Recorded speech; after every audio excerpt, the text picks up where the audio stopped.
Hey guys, Gengar Love here, bringing you my second Pokemon Black and White 2 battle, and what a battle it is, I tell you what.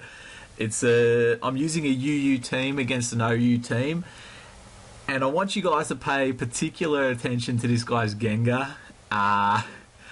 Let's just say I think this is going to be a very, very controversial battle, and something might be a little bit fishy, but let me know what you think, and I'll let you guys know what I think at the end of the battle. Cheers. Okay, so some of you guys may remember this team from some of my Pokemon Online battles. I've got Spikes and Rocks on this team. Quillfish with his Intimidate and his good defenses is my designated physical wall. Snorlax can take special attacks. And Rhyperior with a heavy investment in HP and special defense, along with his already decent defenses.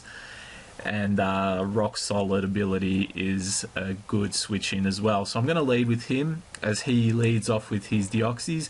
And I don't want this thing setting up on me, so I'm just going to Dragon Tail it out as he goes for the Ice Beam. And this is a testament to Solid Rock and the investments I've put into him. That Ice Beam doesn't do too much as I drag him out into his Salamence. Now this thing poses a real threat to my team just because of how powerful it can be. He gets the Intimidate off on me, and I'm just going to Dragon Tail him out again, hoping he's trying to set up and go for a Dragon Dance. He doesn't. He switches back to his Deoxys, and I'm going to Dragon Tail again and get rid of this thing. So I'm stopping him from setting up, which is good. In comes his Gengar, and I know these things pretty well. I know this thing can pack the Energy Ball, but because of my investments, I do believe I should be able to survive at least one, unless he's modest. He does manage to take me out, but I guess what do you expect? It's a Gengar. He's awesome, isn't he? So I bring in AIDS here because this thing is as gay as AIDS. I go for the Psychic, hoping he will stay in. He doesn't, unfortunately, and he goes out to his Electivire, which is going to take the Psychic pretty nicely. I do have Earth Power on this thing, so I'm going to go with that. Hopefully I'll kill it. Super effective move, Life Orb. He does survive just, which is unfortunate, and he gets off his Fire Punch, which does a shitload actually, and I just survive on 39 health, which is perfect. I'll finish this thing off here, and that's good because that thing, even though it looks like it's got a bullet hole in its head, can be a real bitch. Life Orb almost takes me out, but I survive perfectly. He brings in Deoxys, and I'm very thankful for that because it means I'm going to have the opportunity to rest and get my full health back. So that's perfect. If he brought in anything faster, I might have been in a bit of shit, but thank God he didn't. He gets his rocks up, and I'm going to switch out here and let Natural Cure get rid of my sleep for me, which is perfect. Now, expecting the Ice Beam, I bring out Quillfish, and this guy doesn't disappoint. I get the Intimidate off, that's nothing. Quillfish takes this Ice Beam like a champ because it's so epic. It bloody urinates Ice Beams, that's how epic this Quillfish is. I'm going to take the time here to start setting up some Spikes as he withdraws his Deoxys and brings out Lucario. And in hindsight, the Spikes probably isn't that important because he's got two flying types and Gengar with Levitate. I wasn't sure whether to switch here, fearing the Earthquake. I thought I could take at least one Earthquake. He must have been predicting a switch and went to close combat. I get up another layer of Spikes, and as we'll see here, he does actually pack the Earthquake, and I survive it after a close combat. So you're a little pricky here. I told you he's an absolute defensive beast. I love him to death. Gets that. No point in switching here. I'm hoping for some reason he makes a noob move and tries to switch out and I'd pain split him. Doesn't happen, but you know, Quilly, he did his job, so I'm happy with that. In comes AIDS. I'm just going to go with the safe Earth Power. After a close combat, surely with Life Orb, this would be a one-hit KO, and it's not, so, well, fuck me. In hindsight, maybe there's more than just Gengar that needs to be looked at. I'll have a look at that, I guess. Perhaps he was feeling a little bit guilty there. He went with the Earthquake, not very effective. I'm going to finish it off now with an Earth Power, and that Lucario is gone, and some may say a turn later than what it should have been.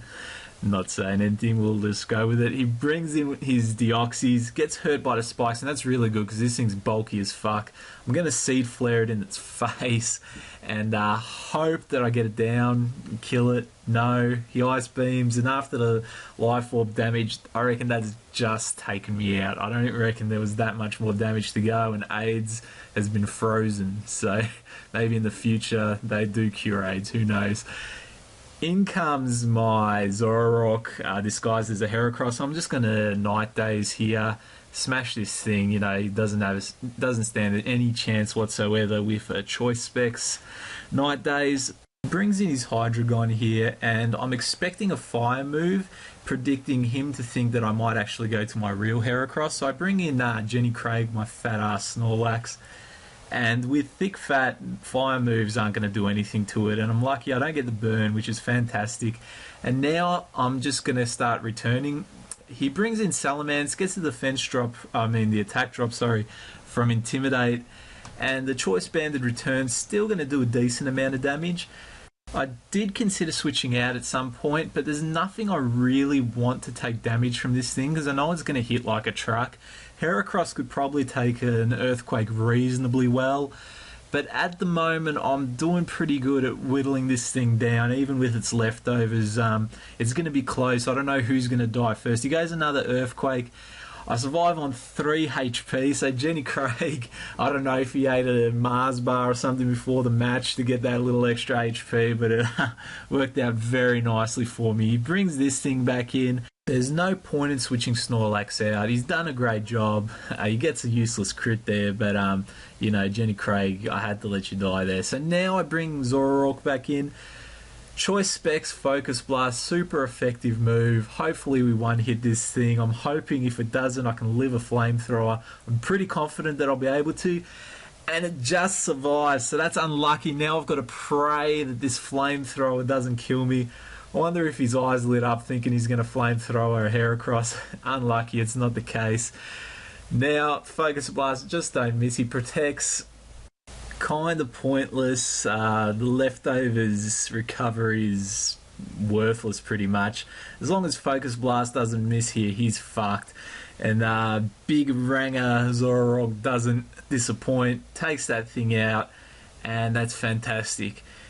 Last Pokemon left, my favourite, Gengar. Now, there's no point in switching out because I'm going to die from entry hazard, so I pay attention this round just to see how fast this thing is. Now, I know it has to be max speed if it's going to outspeed my Zoroark, and it is. So that means its attack isn't as good as what I first thought it was when it killed Rhyperior. So I go to Stone Edges, it's the only thing that will do neutral damage, and I see it barely does a third damage to this thing, and I'm thinking, fuck me, is that right? I don't know. Shadow Balls me. Does a decent amount. I need a crit here because this thing's bulky as fuck somehow. I don't know. He gets another Shadow Ball off, gets a crit that didn't really matter and kills me. Now, this Gengar, I've run a few little things. This is my findings. I think this Gengar might be as dodgy as a gypsy. I would not trust this thing at all. I'm a little disappointed. Looking back over this battle as it played out, I think maybe his Lucario might have been a bit dodgy too, seeing how little damage the Earth Power did to it after a special defense drop.